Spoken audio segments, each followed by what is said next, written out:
वो तो कोर्ट ने जो साक्ष्य प्रस्तुत हुआ होगा दोनों तरफ से जी उस साक्ष्य के आधार पर कोर्ट ने निर्णय लिया होगा और उसको अंतरिम रोक लगा। बेचारे हो गए हैं आजकल, उनको तो देखते हैं तो तरस आता है। जी इसीलिए कि 8 महीना पहले वही जिन बातों पे कहते थे अब मुकर गए हैं। सबसे पहले सर स्वागत है आपका कनेक्टिंग बिहार न्यूज़ में। जी धन्यवाद।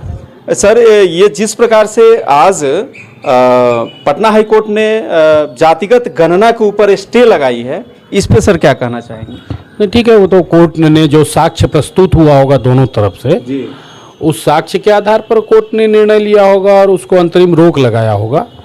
तो मुझे लगता है कि राज्य की सरकार जो पर्याप्त साक्ष्य है, याचिकाकर्ता ने जो भी अपने साक्ष्य दिए होंगे न्यायालय के समक्ष जो प्रस्तुत किया होगा, मुझे लगता है कि शायद बिहार की सरकार उस साक्ष्य के खिलाफ वैसे साक्ष्य प्रस्तुत नहीं कर पाई होगी, इस वजह से शायद रोक लग गया, स्टे मिल गया। मतलब कि अभी जिस प्रकार से नीरज कुमार जी का जो बयान आया है कि पगड़ी बांध करके इस टाइप का बयान है, इसको आप किस नज़र से देखते? देखिए नीरज जी क्या बोलेंगे, नीरज जी तो बेचारे वो भी ढो रहे हैं। नीरज जी तो बेचारे हो गए हैं आजकल, उनको तो देखते हैं तो तरस आता है।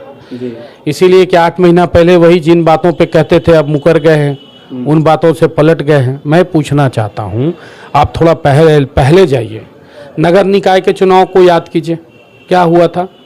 कोर्ट का आदेश आया था, कोर्ट ने कहा था कि आप त्रिस्तरीय कमेटी जो है उसको गठित करके, आयोग का गठन करके उसके रिपोर्ट के आधार पर सीटों का आरक्षण करके चुनाव कराइए। ये लोग अड़ गए कि नहीं उसकी ज़रूरत नहीं है, हम लोगों ने करा लिया है और लंबा मामला लटकाया। जब भारतीय जनता पार्टी ने विरोध किया, उसका प्रदर्शन किया जिलों में जाकर और सरकार की मंशा को सामने लाने का प्रयास किया, तब ये कोर्ट गए और फिर अपने ही अपील को वापस लिए और कोर्ट को माने, कमेटी बनाए, रिपोर्ट दी और चुनाव हुआ। बेमतलब का 3-4 महीना समय लटक गया, कितने लोगों का पैसा उसमें बर्बाद हो गया जो पिछड़ा समाज के थे, जिन लोगों ने चुनाव प्रचार किया था, सब कुछ किया था, उनका पैसा बर्बाद हुआ। तो ये सरकार पूरी तरह से आरक्षण विरोधी है।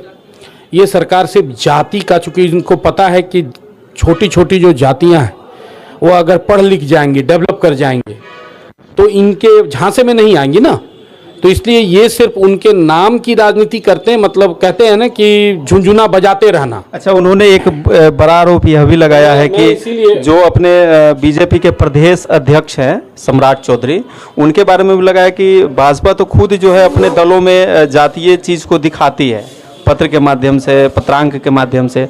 तो इस विषय पे आपका क्या है? कौन सा पत्रांक? जैसे पत्र के माध्यम से वो जाति दिखाती है कि ये कुशवाहा है, ये आपको ये बुरा क्यों लगता है? जी अगर हम यह दिखाते हैं कि हमने समाज के हर वर्गों का सामंजस्य किया है, हमने अपनी टीम में, अपनी कमेटी में समाज के हर वर्गों को प्रतिनिधित्व दिया, जो आप नहीं करते हैं कभी, तो आपको बुरा क्यों लगता है? आप भी दिखाइए ना। समाज को यह जानने का हक है कि नहीं कि अगर आप कोई कमेटी बनाते हैं, मतलब उसमें आपने किस समाज को कितना प्रतिनिधित्व दिया है। अगर भारतीय जनता पार्टी यह दिखा रही है तो जो आप बोलते हैं वो भारतीय जनता पार्टी कर रही है, और आप सिर्फ बोलते हैं, करते नहीं।